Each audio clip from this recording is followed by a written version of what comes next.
Hello and welcome to another episode of Zwick's Flicks, the Ed Zwick podcast. I'm your host, Ryan, and with me for all intents and purposes, the second to last episode of my mini-series journey of Zwick's films, the studio films that made it to the theater. I've got with me returning three-time now guest co-host Craig. How you doing? All right, Ryan. Thank you. It's always great to sit down and chat movies with you. It's always a fun time. So thanks again. Well, you are a true pleasure to podcast with. One, because you're good at it. Two, your opinions and insights are valuable and well thought out. I know you don't research. I know you don't take notes, but you're just so natural at it. Yeah, and then Doug will be returning for his third and final episode with Trial by Fire, which I have not seen. So today we're covering another Tom Cruise film. That's why you picked this, I believe, is because did you pick this first or Last Samurai? I can't remember now. I'm pretty sure I picked Last Samurai first. Okay. I think Pawn Sacrifice was the last movie I picked. It was like, I'll do this and I'll do Jack Reacher. And then I think you were like, oh, I need somebody to do Pawn Sacrifice. And you know me, I'm never one to be afraid of an assignment. And if I remember correctly regarding our Pawn Sacrifice review that, again, people go listen to if you haven't already, you weren't, well, we both weren't. We weren't too crazy about that film. So was this viewing of Jack Reacher maybe more fun for you overall? I think in the last year I've watched Never Go Back, this Jack Reacher sequel. Last night when I watched it was the third time in the past year that I've watched it. Oh, probably wow. Like this time last year I watched it just for fun. I don't think I'd ever seen it. So I was like, oh, let me watch Never Go Back. It's on Paramount Plus. And then when I knew we were doing this episode, I watched it again probably 3 weeks ago. Okay. But then you told me you watched the first movie, and I was like, shit, let me go watch the first movie. And then I watched the first movie, and I was like, well, damn, now I have to watch Never Go Back again just to make sure that I don't get the two movies mixed up. So. Yeah, fair enough. Oh, wow. Okay, you really have given Paramount Plus some of their viewership for this film. This isn't a hard movie to watch. I think we ultimately concluded with Pawn Sacrifice was that it was just such a missed opportunity. Yeah, that's right. We said at the end there that they should have focused on the last 2-minute prologue they did. Yeah, they should have made that the film, the whole conspiratorial stuff, him in exile. That would have been a much more fascinating film. And maybe that film is yet to be made. Put it that way. It's one that can still be made. Okay. Oh yeah. All right. So let's get into if you haven't, dear listener, already heard our thoughts overall regarding Tom Cruise, we're going to get into him again. We'll save him for last when we do our cast review. But go check out our Last Samurai episode where we gave our praises and thoughts on Tom Cruise and Tom Cruise interacting with Ed Zwick, because it's going to be a little bit shorter regarding him today just because, we've already done that, but we will repeat a couple things. But we'll start with the fact the film came out in 2016. Of course, it's based on the book series by Lee Child. This is an author what's another character, like a Tom Clancy type character? Like a Jack Ryan type, right. Or what's another one? I had another one in my brain that has like if you go back to 60s and 70s, you got like James Mac Bolan, James Bond, The Executioner, The Specialist. There you go. Yeah, that's right. It's in that vein. It's the lone sort of traveler. It's kind of like the template they used for the Incredible Hulk too. Oh, right. The show in the 70s. Every week he was in a different town and he was solving a different mystery, and then he traveled on. Or also Highway to Heaven. I don't know if you remember that TV show, Highway to Heaven. Yes, of course. Yeah. Yeah. So the Jack Reacher novel series, I haven't read any of them. I assume they're popular. Oh, they're very popular. I've read one of them. I read the first one. And I kind of said, I'm good. I understand. I understand the concept, but it's a long running series. 29 books. I just looked up 29. Yeah. Novels. And actually, I think they've switched authors at this point. Lee Child was the original author. And I think in the last couple of installments, his brother has actually taken over. Oh, wow. Which isn't really that rare, for lack of a better term, men's adventure fiction. There's authors that have died and there's still books coming out written by other authors. Right. Characters outlive their creations, and I guess that's a good thing. Yeah, like Conan, Sherlock Holmes, those type of books. So Jack Reacher, the character, very popular novel form. So it only makes sense that he would have a shot at films. Before we talk about this film, let's talk about the first film, Jack Reacher. And that came out 2012, I believe. Yeah. Uh-huh. And it was directed by the Mission Impossible guy, Christopher McQuarrie. Christopher McQuarrie and Tom Cruise are pretty much best buddies regarding film. Are they not now? They're kind of like partners, more or less. Chris McQuarrie, his big break was The Usual Suspects. He wrote that. Yes, that's correct. He actually wrote a movie before that called Public Access, which was a film directed by Bryan. Yeah, it was Bryan Singer's debut film. And then Usual Suspects was basically Public Access was the Quentin Tarantino world, was his Reservoir Dogs, and the Usual Suspects was the Pulp Fiction. Yeah, I was trying to remember when him and Singer broke off, but then he went and did like Way of the Gun, which was his directorial debut. He's a big script doctor. Prior to getting into directing, he was just doctoring a lot of scripts, which, for people who may not know, Ryan writes a script that Joel Silver buys and says, "Oh man, I love this script." But then it goes through a dozen studio notes and Ryan's like, I'm just not equipped to do this. So they bring in a script doctor who will just do an uncredited punch up on the script. They'll give him X amount of dollars. And sometimes it's a dialogue polish. Tarantino has done a bunch of in the late 90s. If you remember Crimson Tide, there's a lot of very like that's right. There's a lot of Tarantino-esque dialogue in there, and it's because Tarantino wrote it. That's awesome. I love it. I don't know how him and Cruise connected, because it seems like the Mission Impossible movies they made, like 4 of them at this point? So they connected on the film Valkyrie, is my guess, because he wrote and produced. Right. Yeah, The Plot to Kill Hitler. Yeah. Okay, I'll just say this about Tom again. He was great in that film. That's a great film. Yeah. The cool thing about that is, and I've seen this technique done before, it starts with Tom Cruise writing in his journal in German, and you hear a German voiceover, and it slowly transitions to English. So it's like, okay. They did that in a movie we just did. I did with somebody on another podcast. Actually, I was a guest on another podcast. Forget the name of it. I'm sorry, but they probably don't listen to the show, so it doesn't matter. Anyways, where I did The Hunt for Red October.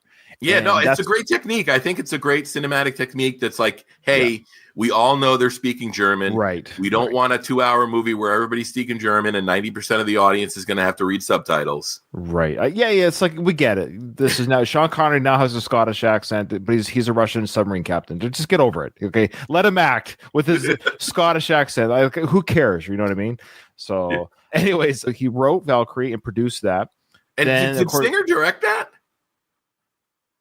Oh, yes, he did. Yeah, Bryan Singer did direct that. Okay, that's still the Singer-McQuarrie connection. But now Tom Cruise is entered the mix. Then McQuarrie went on to write The Tourist. Then he wrote and directed Jack Reacher. Okay. The first film. But at this time, he had yet to direct Mission Impossible. His first directing film with Tom was Jack Reacher in 2012. And then he wrote Edge of Tomorrow for Tom. Oh, okay.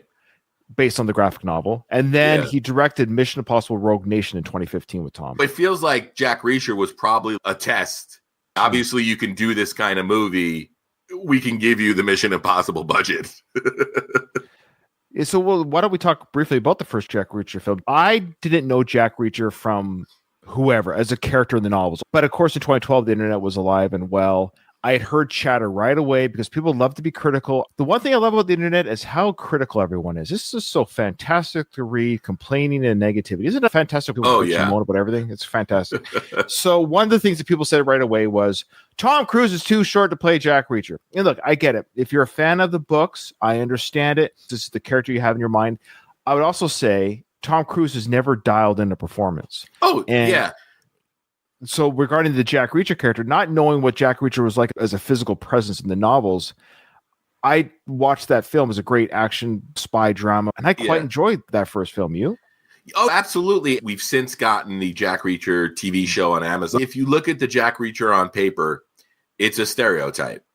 Big buff guy who doesn't talk a lot. Tom Cruise and McQuarrie are both intelligent enough to realize that you don't have to play into the tropes all the time. And Lee Child, it might have been they gave him enough money, but Lee Child even signed off on it. He was like, hey, this is kind of cool. But I'm sure Lee Child saw the opportunity to be like, wow, I'm going to sell even more books. So it's better for me to, be, yay, Tom Cruise, as opposed to, it's a bad choice. I guarantee you at least one book was bought because a Tom Cruise fan bought the novel. Oh, yeah, absolutely. You can even look at Daniel Craig, his James Bond. Yeah. Daniel Craig does Blonde Bond, wasn't it? Yeah, he doesn't resemble James Bond very much at all. Although I will say this, in the novels, James Bond is he's not really handsome and debonair. He's sort of presented as looking like a thug. Daniel Craig. Yeah. He fit that mold a little bit better than, let's say, Pierce Brosnan. Sure. Yeah, very debonair. Yeah. But that first Jack Reacher, it's a cool movie to watch. And there's some really cool sequences. You've got that bathroom fight, which is such a cool sequence. It's fighting in an enclosed space. Yeah. There's just enough comedy there, but it's still a satisfying action piece. And then you got Werner Herzog playing a bad guy. Oh my goodness. Yeah, The Prisoner. And then you've got a pretty good car chase, even though I remember after seeing that movie in theaters, I chatted with my dad about it, who was a big fan of the books. And he's like, yeah, Jack Reacher doesn't drive. Well, yeah, this is a different medium. It's a film. Sure. Yeah. Film. No, but that's a good movie. And it makes complete sense that there was a follow-up. Sure. I'm really, really surprised that it didn't become a series, although I often wonder if Cruise just didn't have the bandwidth to work on another franchise. Well, I was thinking that too. Had it become, well, yes and no, because he tried tackling another franchise with Edge of Tomorrow, which actually did very well, but I don't know if it did well enough at the time. I think there is some scuttlebutt they are doing a sequel to that. And he also tried The Mummy too. Yeah, so he's not opposed to doing other franchises, but for whatever, obviously Top Gun, I believe Top Gun 3 is actually in the works. So it's just oddly enough, Jack Reacher, maybe because he was doing the Mission Impossible, maybe it's just too much. It's a very similar lane. Yeah, it was just Ethan Hunt by a different name, maybe, and that's not a criticism so much as it's just Ethan Hunt, but he's called Jack Reacher because there was nothing about the Jack Reacher character played by Tom Cruise, but played well, where I thought to myself, Ethan Hunt couldn't do this.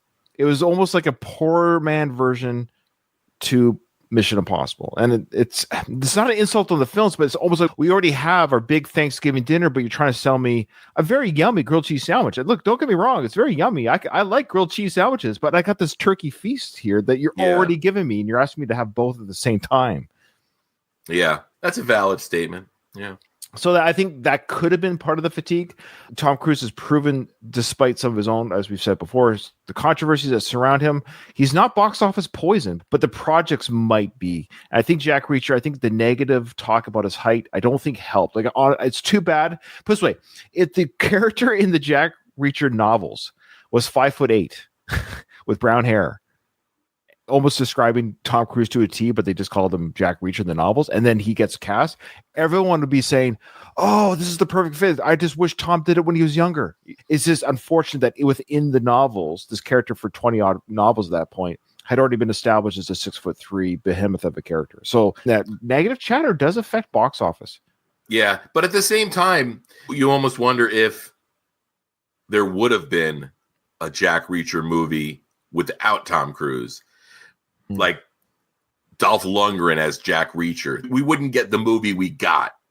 At what point does a big lumbering guy or Triple H from the WWE as Jack Reacher? That's a straight to DVD/streaming. It's not a big Paramount Skydance theatrical release. So we did mention briefly the TV series Reacher that I believe is on Amazon Prime, 2 seasons in, third season. I just dropped the trailer for the third season. Yeah. Have you seen that TV show? I watched like half of it, and I don't know. I'm starting to have a problem with modern TV. Wow. To me, Ryan, it feels like a lot of television shows is just this race to the finish line where it's like you mentioned the last episode, I believe, or whatever episodes. Sorry, it was for a different podcast, but you mentioned, I loved your analogy. How did you say it? It was like you're basically giving plot points just to get to the end of the 40 minutes. Yeah. You're connecting dots and not to talk about like some great TV shows like Sopranos or The Wire or Breaking Bad. Those episodes, there's episodes of those individual series that are remembered as great episodes of TV, where it feels like if you just take a random, season 4, episode 6 of Yellowstone, nobody's going to remember it. Whereas you can say, the Sopranos episode, Pine Barrens, people are instantly going to remember Paulie and Christopher in the woods. I never thought of it that way. Right now we're watching Dexter. I don't know if you ever seen the show Dexter. Yeah. So we just started the series together. I'd already seen it, but it's been a while, and I wanted to watch the Resurrection series that's coming out. So I invited my wife. Honey, trust me, you'll like it. She loves it now. So I'm rewatching it to get caught up so I can watch the new reboot. That being said, that's a show that doesn't do what you're saying. There's storylines with each of these characters. You just want to know what's happening next. There's no real filler, but I know what you mean. I love Yellowstone, but when I objectively looked at the show Yellowstone now, I know what you're saying. There's like, boy, there's a lot of, I guess, the scenery is really beautiful, or the horses are doing, tricks in the arena, or whatever it is. It almost feels like, where are we going? What is actually happening? But it's a comfort food. Now we're talking about meals again. It is a comfort food. It's a bag of chips. It's not supposed to sustain me. I'm just, you can almost scroll on your phone a little bit. Like, yeah, well, that's the thing. And it gets to like this whole discussion about like content versus art. Yeah. And by no means is it not happening. I don't know if you've ever watched the 2 seasons of Mindhunter. That's amazing television. I mean, that's not connect the dots television. And of course, Netflix canceled it because it probably was. It took people's attention away from their phone. Exactly. There was a headline recently where the edict from Netflix for their TV shows and movies was have characters explain what they're doing. Yeah, I know. So if you're in the kitchen making dinner and you have like whatever at Netflix show streaming, you can hear the characters explain, this is what I'm doing right now, and this is why I'm doing it. Why are you looking in that drawer? Well, I'm looking for evidence for the murder. Remember the guy that got murdered an hour ago? Yeah. At the end of the day, Ryan, it really comes down to the fact is we're in an age where, hey, me and you in our 20s would have effing loved this. You have access to everything. Yeah. But at the same time, when you have access to everything, you don't have to watch everything. Right. Yeah. There's more things to watch than there is time in the day to watch it. Yes. Oh, yeah. It's impossible. But I will say, the wife and I watched the first 2 seasons of Reacher, and there's only 8 episodes, so it's pretty easy. That's what I liked about it. Each season is based on a novel, so it's 8 episodes. It's perfect. We quite enjoyed it. It's a combination of, it's a bit of fluff, silliness a little bit. It doesn't take itself too seriously, but it's done well. It's not boring. It's done well. And aesthetically, yes, this behemoth of a guy, what's his name again? Alan something. Yeah, Alan Richson. Yeah. He's a big guy, and he's good. I like him. So he fits the role. And so there you go. That's just my little plug for the TV show. So the TV show, I don't remember anyone scoffing at the idea of this guy playing Jack Reacher. He's almost too big. Actually, that might be the other thing. If I remember correctly, around the time that the first Jack Reacher movie came out, one of the comments was,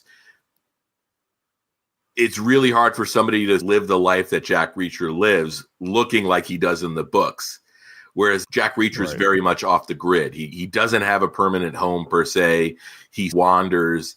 And if you've got this 6'3", 250-pound guy lumbering through your town, it's pretty hard to be inconspicuous.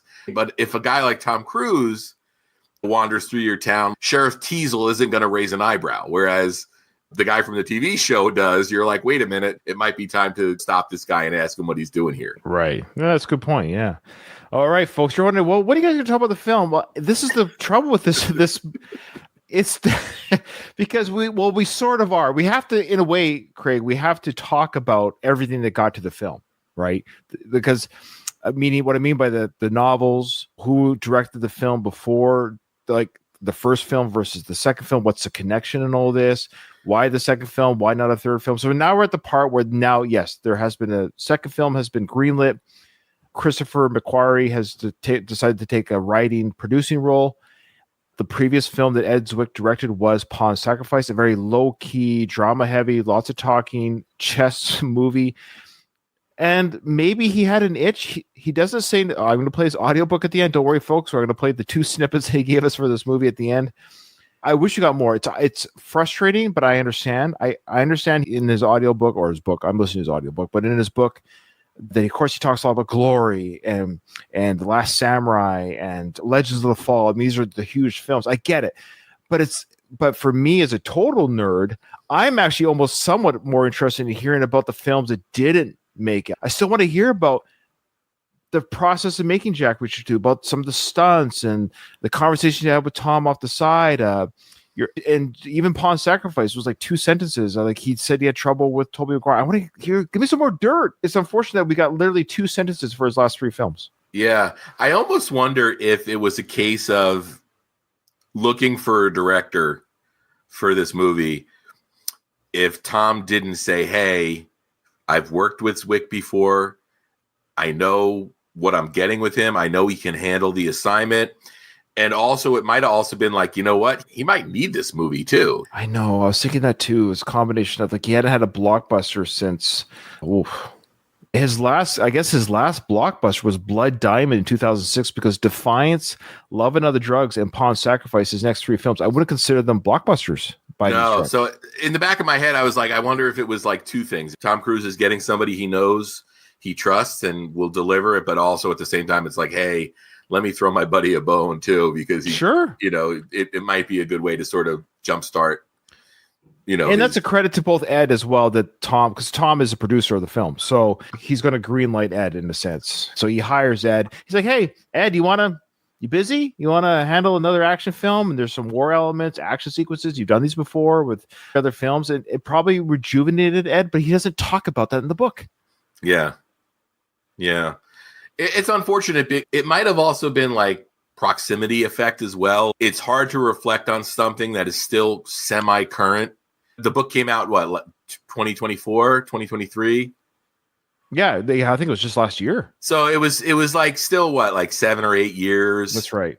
Past, yeah, right. Yeah. Who knows when he started writing the book? So it might have just been one of those things where he hasn't really had time to reflect on it, or the publisher might have even been like, "Hey, nobody's going to care about your thoughts on Pawn Sacrifice. Give us the glory stuff." No, that's very well said. So let's talk about the actors in this film. Funny enough, it's one of these films where there's just not a lot of actors that I could name. A lot of them had the faces. Oh, I've seen that guy. And that was a lot of this cast. What about you? Other than the 2 top billing stars, did you know anyone else by name? Yeah, well, it had the dude from Mindhunters. Oh, which guy was that? What's his name? I'm trying to remember his character's name. Let's see. Sam Morgan is the girl. The guy with the phone. He's making the phone call, and Reacher twists his arm. Oh, and then he ends up getting killed with the phone. Yes. Okay. Yes. That dude. I forgot his name, but he was in Mindhunters. Yeah, that's Holt McCallany, and his name was Robert Paulson. Oh yeah. Was Robert Paulson. Yep. That was that. Okay, I'm such a huge Fight Club fan, so he's one of those guys where him. Every time I see this guy in a film, I always say to in my brain, his name is Robert Paulson. Yeah. But yeah, he's been in a lot of stuff. He's a great actor. In fact, he's returning with Tom Cruise for the final Mission Impossible film this year. He's that perfect type of actor where I didn't know his name, but you know the face, but he's got a steady gig. He's doing fine financially, having fun on film, but he can still go to Walmart. Yeah, he did a show on FX probably 15 years ago at this point called Lights Out too, where he played a boxer, an old boxer. And I don't think I ever watched the show. Oh, I've never heard of that. But my sister worked on it, and that's how I remembered it. Yeah. Oh, yeah. Look at Lights I don't know, Out. even some of those FX shows are hard to find. They might be on like Hulu through Disney Plus. But either way. Crazy. Yeah, he's a journeyman actor. That's the word. Yeah, totally. Great guy. He did a great job. He met an awful demise in the film, but had it coming. He's the first one where I could say, I know where I've seen him from, actor. Didn't know his name. As you can see in our episode now, I had to look him up. And then the main villain, referred to as the Hunter, great actor, but his name is Patrick Husinger. Do you recognize him from anything? No. And I hate to do this because it's not fair, but the trend in modernish action films is just get the Abercrombie and Fitch type looking, modelish, Taylor Kitsch type looking. In the first movie, it was Jai Courtney. It's just generic model looking guy number 2. And he was fine. And I think his performance was good enough that when he gets that shot to the face at the end where Reacher says, "Look at me," it felt like he earned it. And both the Reacher movies have great henchmen deaths. Did he kill the guy at the end of this one? Oh yeah, he broke his neck. He said, I'm going to break your arm, I'm going to break your leg, I'm going to break your neck. Okay, so I should say this. I watched the two films with my family and my three youngest, so 10-year-old twin, boy, girl, and my 13-year-old son. I've said this before on The Last Samurai, I believe, but my 10-year-old son is a huge Tom Cruise fan. He loves Tom Cruise. Tom Cruise is on film. He just is totally engaged. I said, hey, let's go watch a movie. This was last week because we watched the first film, and I turned it on. I didn't tell him I'll do that. Like a movie. I say it's movie time, and I put it right where it starts. So they don't know what they're watching. And so just trust dad. Just trust dad. And so it comes up. It says a Tom Cruise production. Yeah. And as the film started, and it wasn't showing Tom yet because they're doing the whole introduction to Jack Reacher. You know, they do the whole like talking about who he is before he shows up in the office there at the beginning of the first film. My son goes, Dad, is Tom Cruise in this, or is he just directing the film? So he was getting kind of nervous. He's am I going to see Tom Cruise in this film? But I enjoy watching my son have this fandom of an actor because it's fun to relive. Like, it's cool that he can't wait to see the next installment in the theaters for the Mission Impossibles. Every Tom Cruise I've shown him that's, appropriate for a 10-year-old. He's the Top Gun films, the Mission Impossible films, Minority Report, Last Samurai, the Jack Reacher film. So we're watching Jack Reacher 2. And he goes, what did he say? He said, oh, is she in part 3 regarding the daughter, the fake daughter or whatever? Something to that. Some question about part 3. And I'm like, there is no part 3. So he used 8 Mission Impossible films. He just assumed Tom Cruise would have 8 Jack Reacher films. I'm like, this is it, buddy. He's like, what? Yeah. So he can't be alone, and people wanted a third Jack Reacher film. Yeah. Mm-hmm. Back to the actors, though, regarding now, it's a bit of a tangent there, but back to this Patrick Husinger guy. It's weird, Craig. He did Jack Reacher, did a good job. I think he did a very serviceable job as a baddie in that film. He did a 2018 film called Accommodations, which is such a low-key film. It doesn't even have the Wikipedia link. Like, I can't link on any information about it. And that's it. So he hasn't been in a film in 7 years. Wow. His last performance on television was 3 years ago, one episode of Law and Order. Yeah. So maybe he just retired. You never know. Maybe he's got a few $1 million. He's retired. But it's weird how you kind of have a bit of steady work and it just dries up. Maybe it's just dried up for him. What do you think? Yeah, or he found something else to scratch his itch and pay his bills. Yeah, maybe he went back to male modeling. Who knows? Yeah, sure. So again, actors' names. You didn't know the actors' names. I didn't know. We knew one face. His name is Robert Paulson. Then we had the daughter. The homeless girl, the pretend assumed a biological daughter, Danica Yarosh. She was 18 at the time, playing a 15-year-old. What did you think of Danica's performance playing Samantha, Jack Reacher's assumed a biological daughter in the film? I'm not a fan of that type of character and that performance. I mean, it was fine, but it rode a line of being like, if I was in a worse mood, this would really annoy me. Sure. Which is what the character was supposed to be. So no fault of hers, but that character and that dynamic has been done like the street smart kid who, sure. But at the same time, we get that great bit between her and Jack at the end on the rooftop when he kind of teased her about learning that move earlier in the movie. And then of course it pays off. Of course. He gets to the line that triggers it. So cinematically, it did everything it was supposed to do. But that's my biggest critique of this movie overall is there's a lot of interactions and character interplay and scenarios that feel just a little too cliche. Okay, that's fair. Watching this film, I asked myself, now watching the Edswick films as I've now done, I've watched up to this point, I'm now watching all these films in order. So in a way, I'm watching it through the lens of this director. Like, why is Ed doing this film? What is he bringing? What's his vision as a director to this film? And it dawned on me why he might have been also asked to do this film. And it was apparent right away at the very beginning. Do you have any guesses or where I might be going with it? I'm not trying to lead the witness, but why do you think Ed might have been brought in to direct the second Jack Reacher film? Even vice the first one, let's say. Mm-hmm. For the male-female dynamic. Exactly. Mm-hmm. So that's his forte. He has always been good at Love and Other Drugs is a huge example of that. That's what it's all about. But he's very good at the interpersonal relationships of people. That's what his Blood, Sweat, and Tears is. He's able to handle a large cast very well. And I think that was done very well in this film. So again, we had a myriad of characters in this film. And Ed has always had the ability for me as a viewer of his films where I'm always able to manage who's who in the zoo. He does a great job of managing multiple characters for me. So even better than the first film did for me. There was a lot of baddies and side characters. I wasn't tracking them as much, but Ed has this great ability to make you, I don't know if invest is the right word, but you at least you're following the story and you're understanding who's who in the zoo and why they're there. But yeah, at the very beginning of the film, folks, Colby Smulders and Tom Cruise's characters, they have this phone play conversation. And maybe I just came off Love and Other Drugs a couple movies ago, but I was like, am I watching a dating show? You know, the flirtations, but it was directed very well. It was edited very well. It wasn't too schlocky or corny. It was just enough like, yeah, he's a warm-blooded male. She's a warm-blooded female. They're both talking to each other, and there's some sort of, you know, Jack's like, I'm going to go check her out. I'm going to go visit her at work and ask her out for coffee. It felt very natural. And it wasn't until that, well, it was at the beginning, but it was at that moment it dawned on me, oh, Ed, this is Ed. This is kind of the Ed's wickedness of this film. And then now we're bringing the proposed or supposed biological daughter, how that plays into the film.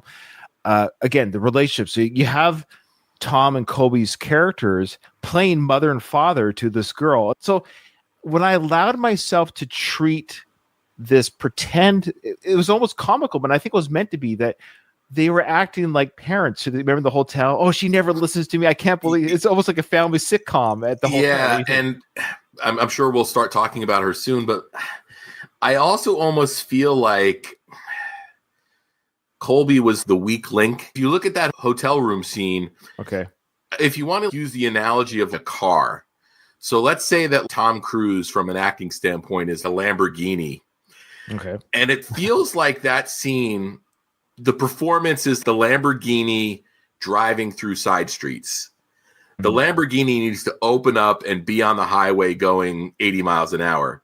And it felt to me like Cruise's performance in those scenes suffered because I don't know if he was trying to bring down his performance to match the flatness of Colby's performance. But for me, the balance just felt off to me. And that's fair. It felt to me like I was like, wow, it seems like Cruise is in rehearsal mode more than full-on performance mode. I know you're not a huge fan of her, but you talked about Anne Hathaway on the Love and Other Drugs episode. Right. She's a really, really good actress. I will give you that yes, okay. You can almost imagine if you drop an actress of her caliber into that scene, how much better that dance might have been, because Cruise will take it as high as you can, but I also think he's a smart enough actor that he's not going to expose you as well. And you know, that's so fair. it might. No, that's actually great. You're right. Yeah, cool. You know, it's funny. I dislike Anne Hathaway I don't know. It sounds terrible. I don't know either one of these individuals from Adam, so I'm just. It's fine to think somebody isn't like genuine, and if you think they're disingenuous or anything like that. But it's funny when you were talking about her. You know, I'm from New Jersey. Okay. Anne Hathaway actually is from that area. Oh. I was dating a girl at 20 some odd years ago, and we used to go around parts of Jersey and watch high school productions. And at the end of the year, they would give out this Rising Star Award. Oh. And one of the claim to fame was that Anne Hathaway had come from the Rising Star program. So that's why she's always been on my radar. There was sort of a connection to her, and it seemed like her. I don't know how connected Anne Hathaway is, but it's always cool to see somebody make it that isn't like a Nepo baby or this was a girl from Jersey that ended up starring in blockbusters, which it doesn't always happen. You're linked in somehow, you know somebody. And for Anne Hathaway, it always seemed to me her talent, coupled with a lot of other things, including her physical attractiveness, got her where she is. Have you seen Love and Other Drugs? Not yet. Yeah, you'll see her nude throughout. Enjoy that. As we said in that episode, she is naked quite a bit, and she's fantastic. She's very easy to look at. I'll give her that. But you're absolutely correct, Craig. I would be lying to say that Colby Smulders is not a better actress than Anne Hathaway. That's a very interesting thought experiment to put Anne Hathaway in this film, boy, because you're right. You're absolutely right. That whole interpersonal relationship with the two between her and Cruise and playing up with the parents to the pretend daughter. It would have been elevated with Anne. You're absolutely right. She would have tackled that better. Colby, funny enough, is from Vancouver, which is right where I'm from, that same neck of the woods. So maybe I relate to her as a fellow Canadian. But objectively, Colby Smulders is not an actress that I've enjoyed, and as an actress. So I think she's a sweet. Here's the funny thing: Anne Hathaway, better actor, but I would rather have coffee with Colby. So yeah. And she's fine. Like, I mean, she's fine. She's fine. No, but she's also good on like How I Met Your Mother. But then it gets to like the whole discussion about like TV actor versus movie actor. Yeah, they're different. They're different skill sets. So I think she might just fall into the category where it's unfortunate, but it's a good unfortunate because she's made millions from being a TV star for 10 seasons. She was good in that. I love that show. I watched every episode. But she and her. What was the guy's name the narrator dude, like the guy the character's name was Ted, right? That's right, Ted. Ted and Colby's character were my least kind of favorite of the four main characters. I enjoyed them, but I enjoyed, Barney. In fact, Allison Hannigan is the reason why I started watching this. I've watched her in Buffy, of course, the American Pie film, but I was a Buffy fanatic, and I've been in love with her since the Buffy films, the franchise. So I followed her career. It's like, really, she's doing a sitcom. I'm sure I'm going to watch Allison in a weekly sitcom. Why not? But it turned out to be genuinely a good show. But Colby, funny enough, was never truly made me. I don't know. I don't remember being like laugh out loud, like, oh, I love her. Again, sweetheart of a person, nothing against her. This is my long way of saying she felt out of place here. It felt a little bit miscast. And did they go for the lowest? Not low. Yeah. Well, here's the thing. Like we said, everyone's name on this bill is affordable. That's what I'm trying to. There you go. Everyone is affordable, and Colby at this time probably just got off How I Met Your Mother, close to it, so she's off a pretty big sitcom. So there's a bit of a draw to see her in this. She's doing Marvel films too as a side character. So it was a bit of a draw with her, but she's more affordable than Anne Hathaway.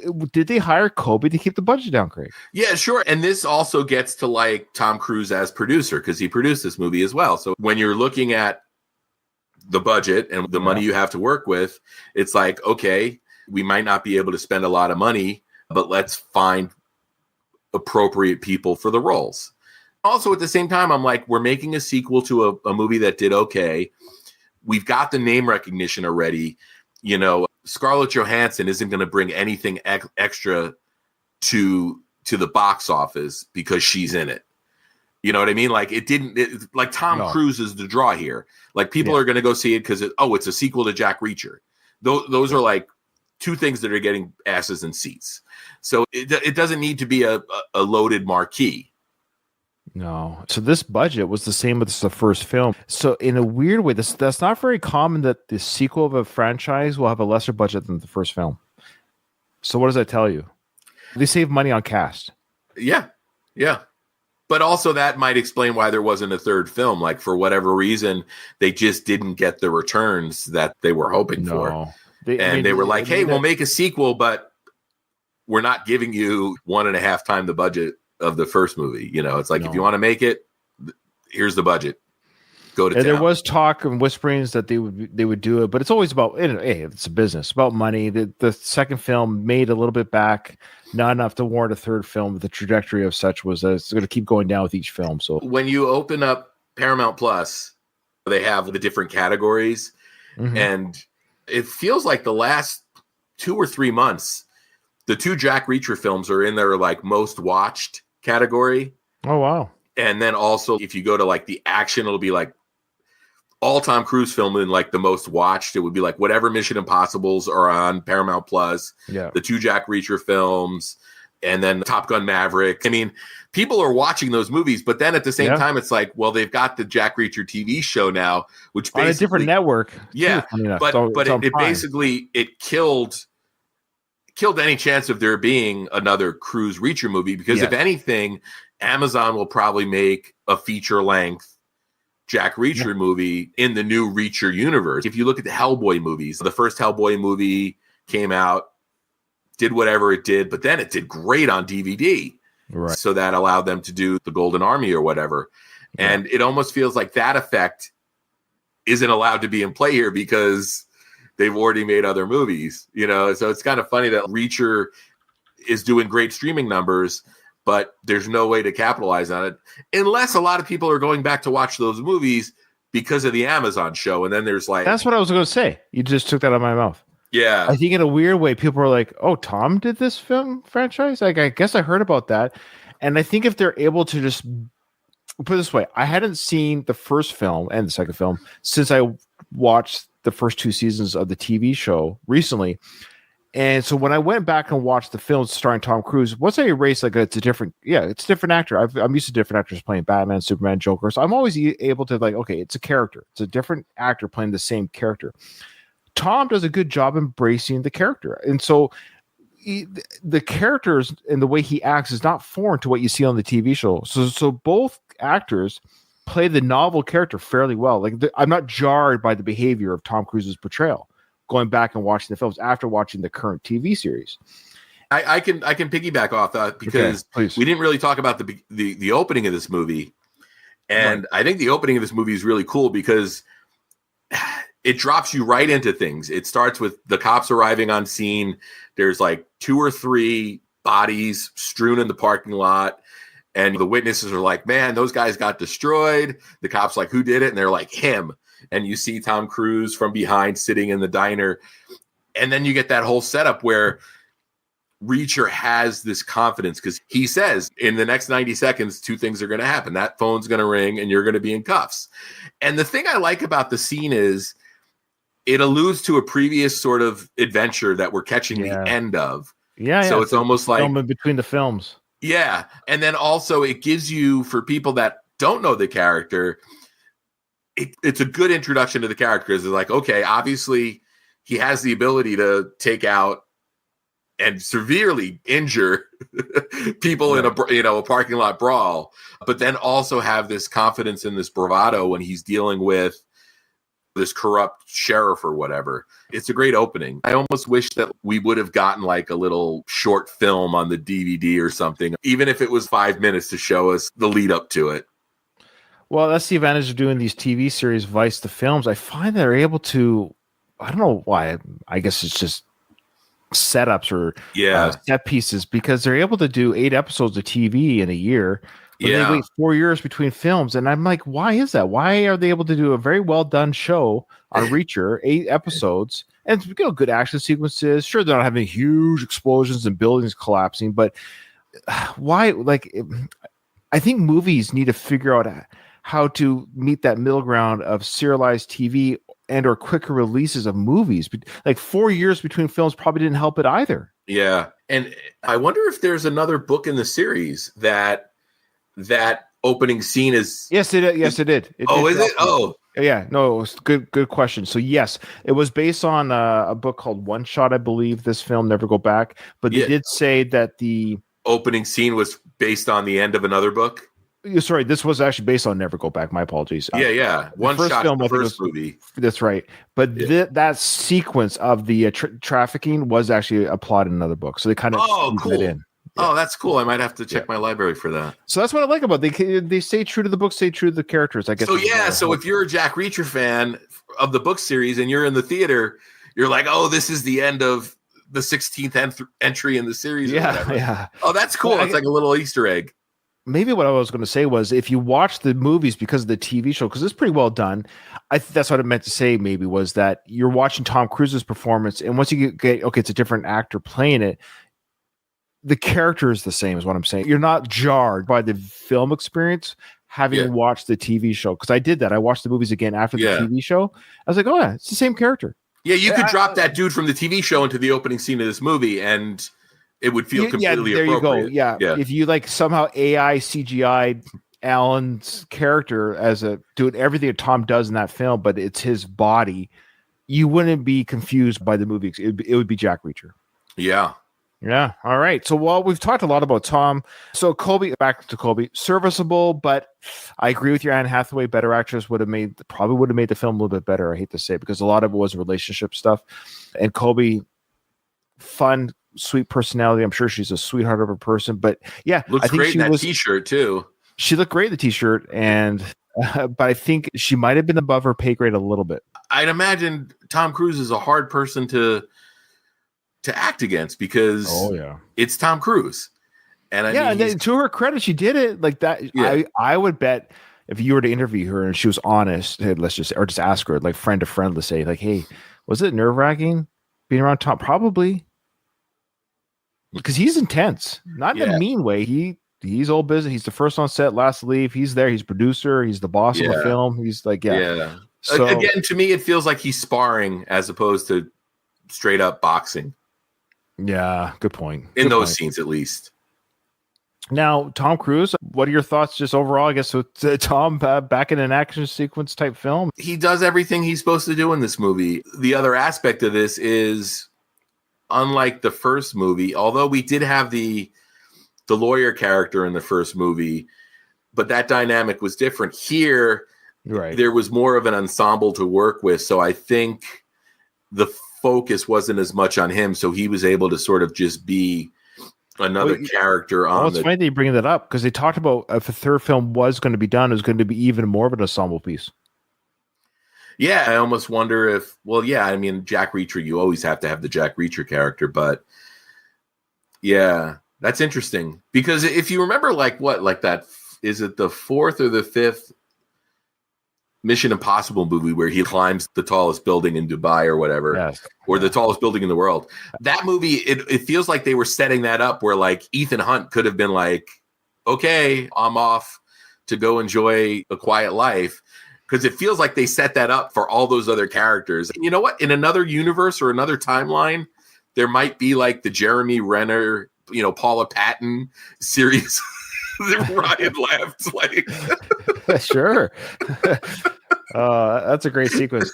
That's one reason why my son loves Tom so much. He appreciates that he does the stunts. Even as a young viewer, he thinks it's so cool that this is Tom on screen. I love that about Tom Cruise too. He's not gonna be able to do it forever. Even Jackie Chan had to bow out eventually. Your body just doesn't do it anymore. It's unfortunate. But okay, so I'm going to play you the first snippet we have here from Ed Zwick's mouth regarding this film. Jack Reacher Never Go Back, which Tom Cruise and I made in 2016, fizzled at the box office. I blame myself and my willing accomplice Don Granger for thinking the audience might enjoy a mashup of Jack Reacher and Paper Moon, when in fact they just wanted more red meat. Thoughts on that assessment? It was my main critique of the film, so to hear him address that is, I didn't want Paper Moon. I know the film, but I don't know what it's about. What was Paper Moon about? It's what, Ryan O'Neal and Tatum O'Neal, father and daughter. Oh, the father-daughter issue. Okay. Oh, I see. Yeah. Okay. That was the criticism you brought up. So he pointed that out.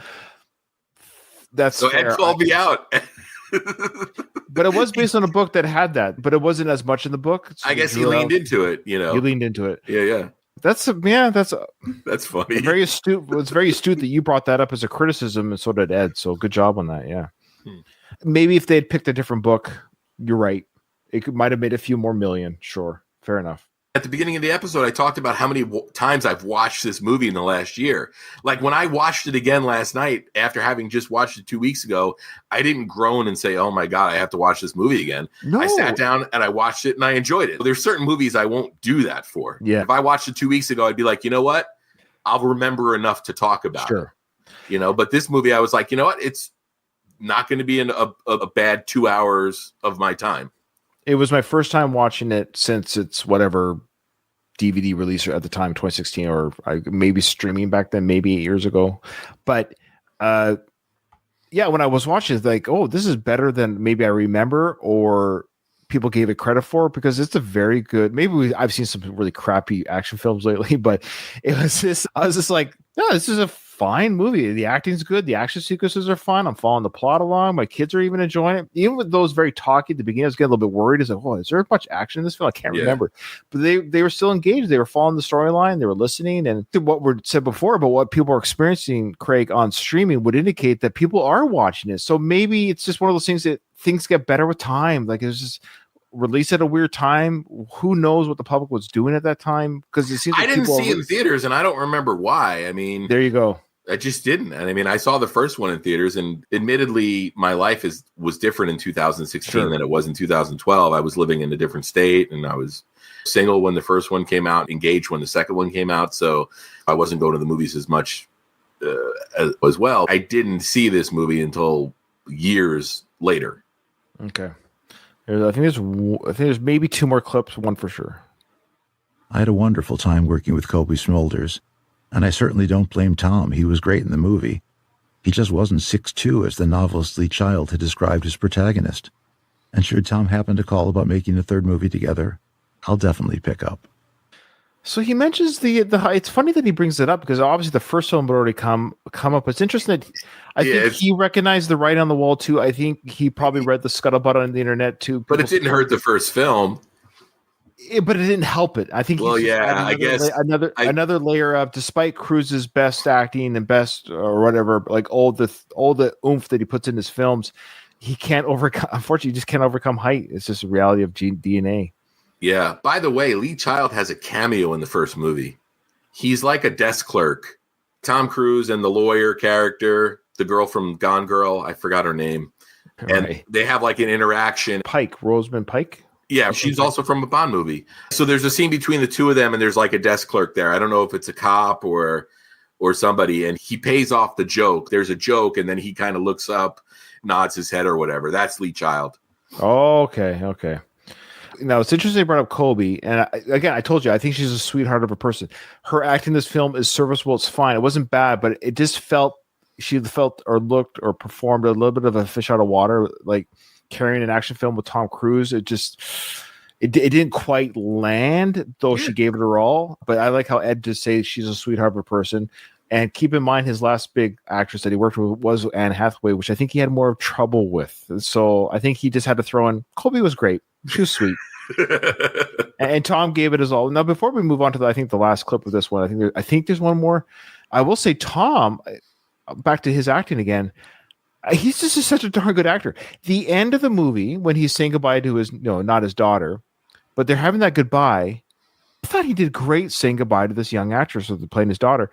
I love that goodbye sequence. It wasn't hokey. It wasn't corny. It was actually quite moving. Tom's jaw clenching, the look in his eyes about how, as Reacher, he's like, I can't show, like, this shouldn't be affecting me. I've killed people with my pinky. And this girl has gone into my heart a little bit. And when she says, like, you're probably disappointed I'm not your daughter, he's like, actually, or you're probably happy I'm not your daughter. Yeah. No, you could tell there was a little bit of like disappointment that he wasn't her. Yeah, he was like, it could have been a mission I could have done. This is another mission in life, so to speak. Yeah. But I thought Tom's acting and the hug at the end there was great. And it was funny. I had forgotten if they hugged or not. So they were like, I'm like, come on. Well, they have to slide the phone in there. There's multiple sliding the phone into the pocket gags in this movie.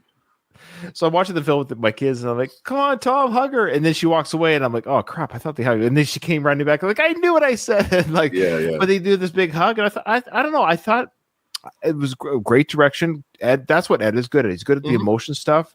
And and she had the single tear. The Denzel single tear came out of her. I was like, Ed, he loves to get that tear out of his actors.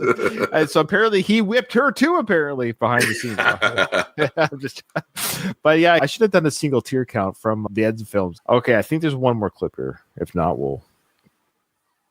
Alan Stewart and Alex Soros knew how much Trial by Fire meant to me. Okay, no, that's it. That was just a 2. Okay. All right. So that is it from Ed's book there, Craig, for you to hear regarding the films. This is your last film to do on the Ed's Book podcast. I know I talked about before in a previous episode or 2 that I was going to maybe do some of his movies that he wrote or produced. And I'm American Assassin. I won't say I'll never go back. I'm excited about another project that I have rolling in my head about another director that I quite enjoy, but another one that I enjoy for a couple films, but I want to explore the ones I haven't seen. And do you want me to spoil it? Do you want me to tell you who I have in mind? Terrence Malick. Oh, wow. That's not going to be a really long series, though. He's got what? 10 or 11. It's the same idea. He's got a couple documentaries, too. So yeah, that's why I kind of wanted to do that. It's almost like a very Edswickian type career where, you don't have 25, 30 films, but the films are all interesting in a weird way. You had The Big Break, of course, for 20 years between 2 films. And I don't want to talk too much. Well, I can tease a little bit. Yeah, The Thin Red Line was when I got first introduced to him as a director. Yeah. And I was like, I love that film. Beautiful film. I know Saving Private Ryan, the D-Day landing is what it is. I get all that stuff. But boy, I'd be on board for the New World.